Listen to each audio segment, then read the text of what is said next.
Odio. Mandroso. Ranata, de oizy. Manao nareo? Manao Sika mba zaka kely aminareo fa misy kiroglemo kely. Manina indram-bola? Ianareo koa zany rehefa hoe makaty aminareo fa dia indram-bola foana. Ieko nareo saky izay makaty dia indram-bola foana. Za zao tsy manana raha izany antondihanareo. Dia tsy izany ny atondihako fa hitanareo laza n'ity solomaso ity oa za. Manina tsara tarehy kely izy izany. Fa misy kiroglemo be ity.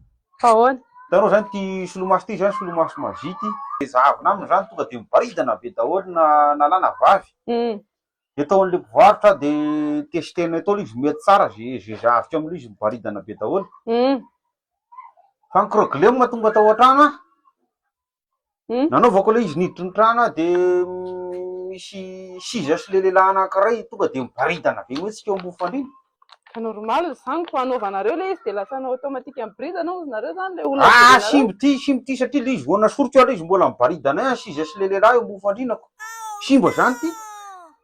Misy garantie nefany. Ie misy garantie. Ndana ingena fa solokin'olona rehefa simba zany solomasonareo rehefa izany. Simba ty ho. Ndana aloha. Siza ve dia hanao anazy Tsy mahay manao an'iny ie siza tsy manao an'izany fa fantatry misy siza. Ndana fa anaovako ilay izy dia miparidana siza dia lehilahy. Dia avy eo andreo mbola nasoroko ilay izy dia mbola miparidana siza. Ndana soloy fa tena simba solomasonao. Ndana aloha fa tsy mahay manamboatra an'iny a. Ka mba zavy kely raha ngalo siza ko sao dia mbola miparidana sao dia marara maso koa nareo.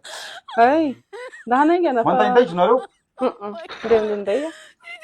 Fa kalika ty.